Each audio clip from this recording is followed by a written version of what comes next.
Доброго времени суток, наши зрители. Вы смотрите редакцию «Алда Ньюли», Диана Викурзаева. У нас сегодня очень интересная беседа. Чтобы вы были максимально осведомлены о своих правах, у нас сегодня в гостях адвокат Рустам Абдраупов. Добрый день. Добрый. В первую очередь хочется дать нашим зрителям много полезной информации. И начнем сначала с ознакомления. Кто вы, сколько лет вы работаете в этой сфере и как вы пришли именно вот к адвокатуре? В целом, вся моя фамилия, будем так говорить, мой род, мой отец полковник в отставке, соответственно, его отец также полковник. То есть очень много братьев и сестер, которые работают в сфере юриспруденции. Наверное, с детства, я помню, я сидел там в кабинете у отца в Таласе, в то время он был сотрудником милиции в Таласе, должность не буду называть. Он как раз-таки работал с Феликсом Шашимбаевичем. В прошлый раз упомянули, потому что вели переговоры, да, с ним в таком формате. И я как маленький ребенок там, ходил, там, печатал на машинке, в том числе что-то там пытался. И с детства, с крови, наверное, это прививается. Мои дети сейчас разговаривают с моей супругой там, на уровне того, что аргументируй это, докажи это.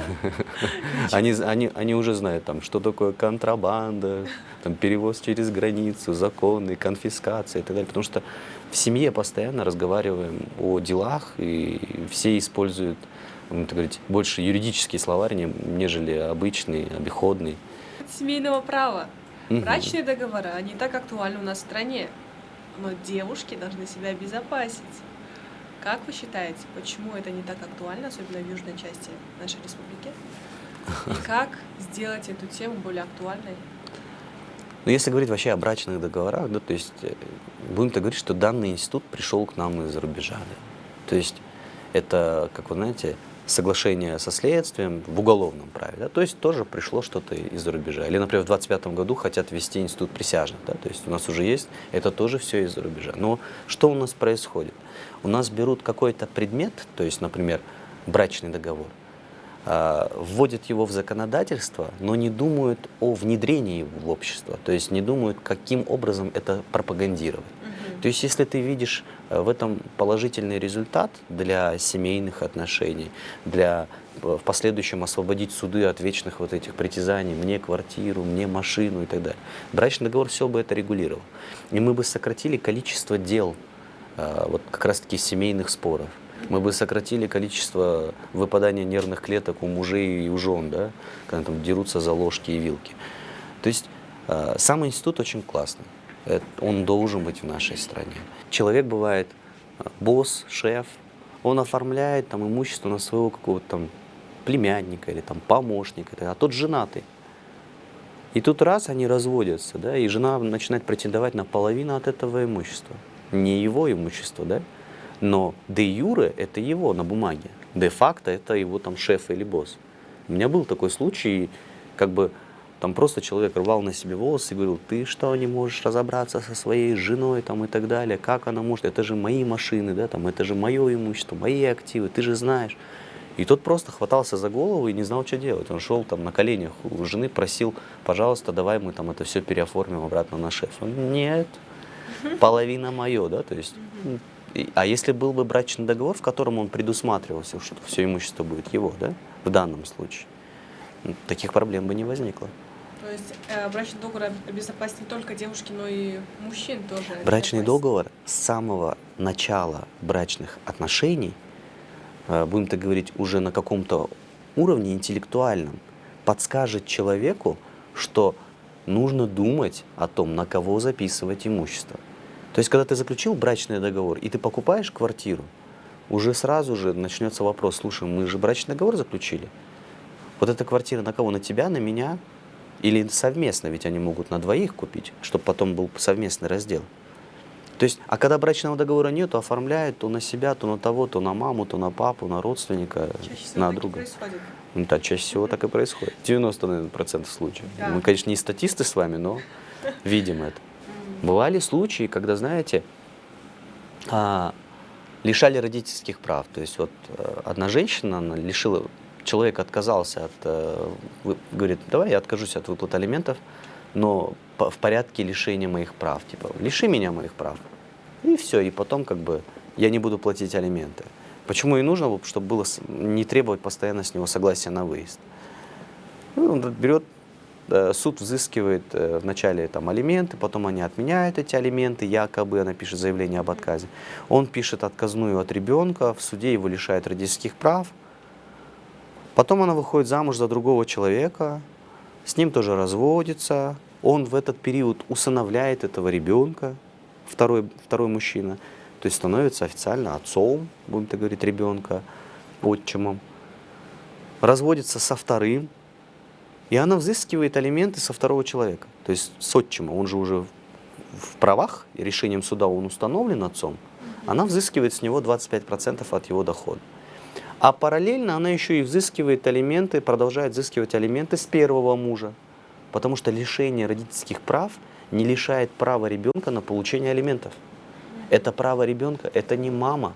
Ты должен обеспечивать свою... Даже если ты лишен родительских прав, все равно это не означает, что ребенок лишен права на получение алиментов. И эта женщина получала 25% от бывшего мужа, лишенного родительских прав, и 25% от супруга, с которым она развелась и который установил права на ребенка. Я думаю, это вообще классный лайфхак. Надо всем нашим женщинам так делать. Бизнес-план. Она может, в принципе, она может, в принципе, теперь отменить вот это усыновление, взять там еще третьего и так далее. В принципе, жизнь налажена, да. Случай был такой, что муж погуливал, как обычно это у нас бывает в Кыргызстане и во всем мире. Не говорил о том, что любовница не говорила жене, соответственно, ну, жене, естественно, не говорила любовнице. И в один момент она начала названивать, любовница начала названивать мужу, жена взяла трубку. Ты кто? Я жена. Какая жена? Он же не женатый, он же со мной встречается. И началось. Та пришла на разборки, любовница еще такая боевая, пришла на разборки, типа, к нему, прям домой, она там с ребенком. И начала там, ты вот так, ты со мной там живешь, а оказывается живешь еще и с женой, и так далее, и так далее. И нанесла определенные оскорбительные вещи в отношении ребенка этой семьи, что там у него были какие недостатки. Затем через месяц, ну они так разошлись в тот момент с женой, потом вроде сошлись, а потом через месяц он ушел. И у жены была постоянная мания, что он вот ушел именно к вот ней, да, к этой нехорошей женщине, как она считала. Конечно, пусть покоится она с миром в том числе, но как бы у нее был такой большой негатив по отношению к этой женщине. И с целью, чтобы понимать, что он не с ней, она очень хорошо пользовалась компьютером, она имела IT-образование, выслеживала, следила. По версии следствия она завела страницу в Инстаграме мужского пола, начала переписываться с жертвой, влюбила жертву в себя, в вымышленного героя, контролировала жертву полностью, что она одевает, где она кушает, с кем она встречается, отправляла подарки, возможно, цветы, там еще что-то. О том, что почему не хочет с ней встретиться тет-а-тет, поговорить, она, будем так говорить, отдаляла эту встречу, говоря о том, что как только мы встретимся, я предложу руку и сердце тебе там, и так далее. Но тем самым она пыталась контролировать сердце, будем так говорить, этой жертвы, чтобы оградить его от похождений своего мужа, да, к ней. То есть, ну, как-то она пыталась вот так. То есть она составила конкуренцию своему мужу, вымышленным героем.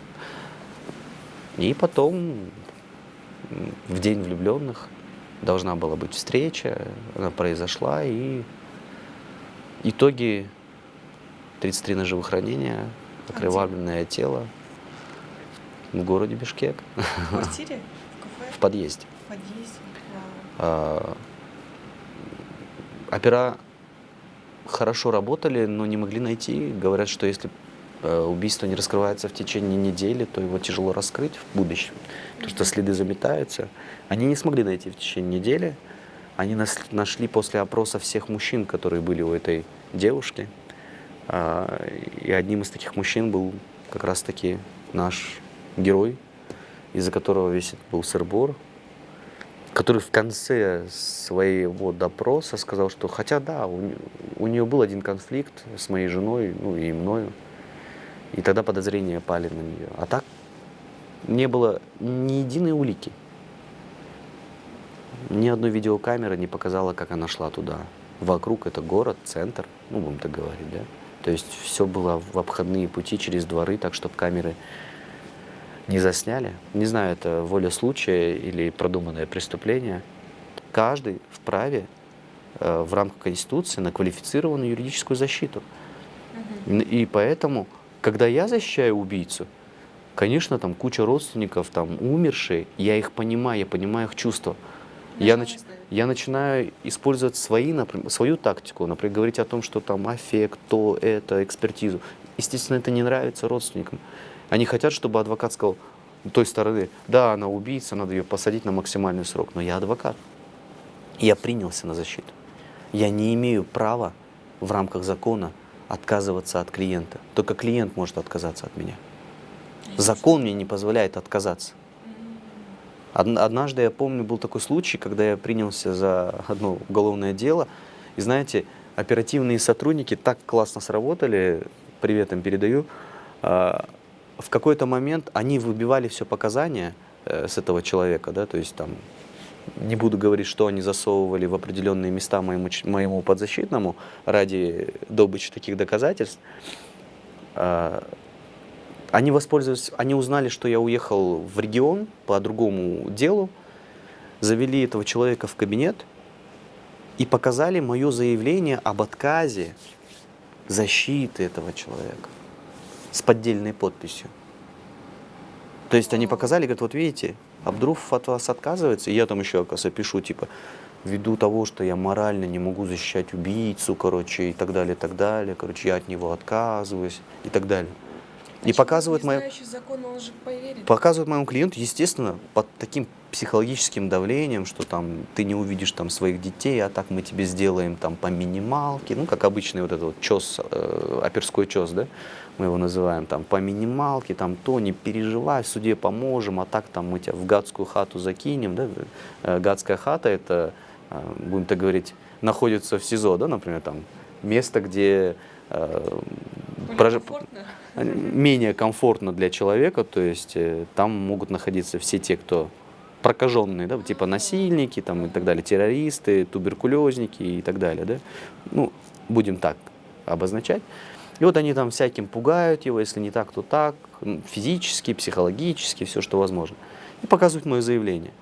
Естественно, человек, видя мое заявление и так далее, он ломается и начинает давать показания. Там, заводят кого? Заводят дежурного адвоката, терпеть их не могу, которые, не все дежурные адвокаты, но те, которые управляются сотрудниками правоохранительных органов. Он приходит там, по ГГЮП, нашей огромной программе, это государственная, да, там, юридическая помощь, все, кто не могут нанять адвоката, они могут воспользоваться им, им предоставляется такой адвокат, и тот, да, давай, признай, и то же самое, иначе там вот так, а так тебе будет легче, всю ту же самую линию, и как адвокат ставит ордер, расписывается, все, протокол допроса. В этот момент мне звонят родственники, говорят, Рустам, вот так, вы отказались от него, как вы могли, и там вот такой да, перл огромный. Ты, соответственно, срываешься, начинаешь звонить следователю. Нет, я не знаю, не в курсе. Ты звонишь операм. Братан, честно, ты что, не знаю. Ты едешь с региона туда, и пока ты едешь, ты звонишь максимум там, в прокуратуру, помощники твои печатают жалобу, отправляют туда, что там осуществляется давление, и все, что возможно, делаешь. Я приезжаю сюда где-то там к 6-7 вечера, значит, захожу в РОВД, и все следователи, знаете, так типа покер-фейс такой. Да, нет, не знаю, вообще не знаю. А вы что, нет, а от вас отказались. Как отказались? Вот заявление, он отказался от вас. То есть мне уже показывают его заявление, по которому он отказывается от меня. Мы не можем вам ничего говорить. А так, что ли? Ладно, вот тебе второй ордер, я его сам могу предоставить. А теперь не знаю. А в это время я еду в ВВС, не могу найти, в СИЗО не могу найти, в РОВД не могу найти, в прокуратуру, нигде не могу найти. А человека просто прятали вот в этом, знаете, бобики, как называем, бобик, да? То есть это машинка полицейская, там, и сзади он сидит. Его прятали во дворе РОВД. до 10-30 ночи, потом завезли в ВВС. Благо там как бы есть люди, которые позвонят, сказать, вот твоего клиента привезли. Я прихожу к своему клиенту, а он накачанный водкой и алкоголем, вот такой. Ты меня предал. Где я тебя предал? Я написал заявление, что я... И вот так вот. Ты успокойся. Я тебе сказал, как бы, изначально, не верь никому, что бы ни было. Ты либо сейчас со мной разговариваешь, либо я просто разворачиваюсь и ухожу. Как ты не писал? Я не писал. Вот моя жалоба в прокуратуру. Я написал о том, что вот такое произойдет. А что, меня обманули? Тебя не обманули, тебя лоханули. И понимаете, а там уже признательные показания, протокол допроса. Да? То, что нужно. Все, берут человека и отправляют в суд. А дальше ты потом его защищаешь. Говоришь о том, что это было под психологическим давлением. Проводишь психолого-лингвистическую экспертизу, чтобы доказать, что его почерк во время нормального нестрессового состояния был бы вот таким, а во время ненормального психологического давления он вот такой. Это уже отдельные тонкости юриспруденции. И по факту ты уже загнан в угол, и тебе придется как-то по-другому доказывать. Да, может быть убийство, но как? Без особой жестокостью или с особой жестокостью? С группой лиц или с группой лиц? Что явилось причиной? Был ли прямой умысел на убийство? Может быть, ты хотел просто ударить, пригрозить? И то есть ты выкручиваешься как можешь. Это вот по поводу того, что как бы всякое бывает в профессии, да. И это такие небольшие стрессы для нас, когда такое происходит. В этом моменте я бы хотела, чтобы вы обратились к зрителям и дали осведомление о том, что адвокат никогда не может отказаться, чтобы люди были проинформированы. По закону, да? По закону. Да. Ну, вы думаете, у нас все делается по закону? У нас некоторые адвокаты не то, что там отказываются, они просто не приходят. На заседание? Ну как, вот просто был адвокат и нет адвоката, и все. Ну как так получается? А как у нас все получается? У нас все иногда так получается. У меня был случай семейного права, кстати, однажды. Они развелись, и она вышла замуж за девушку, да, или как это правильно называется? То есть у них ребенок, дочь маленькая. Женщин. Нет, вначале ребенок появляется, у двух женщин не появляется. Это нормальная физиология. Нет, там без суррогатной матери. То есть нормальная семья, парень, девушка, ребенок, 3-4 года. Расходятся. Она уезжает там за рубеж, потом приезжает сюда, и они играют свадьбу здесь, в Кыргызстане. То есть вот это его жена, бывшая, с кем он развелся, она, естественно, ребенок с ней. Но она выходит замуж, ну, играет свадьбу с другой девушкой. То есть, да, есть фотографии, прям там, одна в фате, другой там в пиджаке, другая, да, там, то есть, у них семья. И ребенок попадает в такую семью. Я сейчас говорю о Кыргызстане, не о фильмах. Попадает в такую семью. И ко мне обращаются отец этого ребенка, ее бабушка, соответственно, да, мама этого парня, и говорят о том, что нам нужно забрать этого ребенка с этой семьи. Вы понимаете, что наша дочка спит на одной кровати с двумя женщинами? Получилось забрать? Как вы думаете? Да? Нет. Почему? А где в Семейном кодексе это запрещено? Это уже моральные принципы. Где в Семейном кодексе это запрещено? Этого нету. Да, есть определенные ценности. Семья, раньше как было написано, это брак между мужчиной и женщиной. Пусть наши хейтеры откроют сейчас Конституцию и посмотрят, что теперь есть семья. И потом думают, не пролоббировано ли это определенными лицами. Брак между двумя гражданами Кыргызской республики. Ведь это могут быть одного пола граждане, да? Да. Теперь берем Семейный кодекс. В каких случаях мы забираем, лишаем родительских прав? К примеру, злостное уклонение от уплаты алиментов. К ней это не относится, он платит алименты. Правильно? Например, допущение к бродяжничеству. Он не бродит, он там в квартире вместе с двумя женщинами, ребенок. Правильно? Совершение преступления в отношении ребенка. Она не совершает преступление по отношению к ребенку. Это не регулируется Уголовным кодексом, не бьет его, не насилуют. Все хорошо в этом. То есть все хорошо. То есть ни один пункт лишения родительских прав не подходит. Я говорю об этом клиенту, я говорю, слушайте, да, я понимаю, мы можем сделать психолого-психиатрическую экспертизу в отношении ребенка, да, не осуществляется ли... Но ребенок скажет, мне классно с мамой и другой мамой. Мне весело. И что дальше? Ага. Оснований нету. Нет регулирования. Право не регулирует этот факт. А у нас сидят в парламенте и говорят там гомосексуалю, да, то есть, ну, грубо говоря, там говорят о гомосексуальности, о чем-то и пытаются разобраться в этом. Да вы в семейный кодекс внесите хотя бы такое положение. Да не даст это ЛГБТ-сообщество внести такую вещь. Может быть, на сегодняшний день, с учетом там, большого оппонирования против НПО и так далее, может, это пройдет. Может, после моего высказывания кто-то задумается об этом. Но это пробел в законодательстве. Это да. И он есть. Поэтому, как говорится, всякое бывает в юриспруденции. Иногда удивляешься и думаешь, боже мой, и такое, что ли, произошло, да, то есть, и бывает. Каждый день как праздник и новый день. И я могу сказать, что даже если двое мужчин будут, и ребенка оставили папе, по факту, законом мы не можем его лишить родительских прав. Да. Потому что перечень для лишения родительских прав находится в рамках контролирования императивной нормы. Что это значит? Это значит, что только эти основания. Там нет и иное. Понимаете? Тут уже детали. То есть, Да. и когда приходит, ты говоришь, нет, на тебя вот так смотрят, и говорят, вы же там супер-мега-юрист и так далее, вы что-то должны придумать. Я говорю, ну, я могу придумать, но для этого нужно что-то, как говорится, сделать незаконное. Завершаем наше интервью. Очень длительное интервью получилось, очень интересное. Спасибо большое за уделенное время, за полезную Вам спасибо за информацию. приглашение.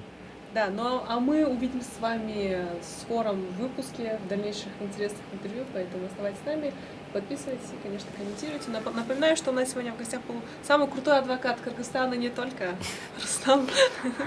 Сейчас кто-нибудь в суд подаст и оспорит слово «самый крутой», скажет, что он не самый крутой. Надеюсь, что нет, потому что так и есть, вы слишком скромны. Я надеюсь, что у нас будет очень много крутых адвокатов в будущем, которые будут чтить закон, но в то же время у нас будет огромное количество крутых следователей, прокуроров, судей, парламентариев. И наше общество очистится от тех, кто называет себя профессионалами, но не является таковым.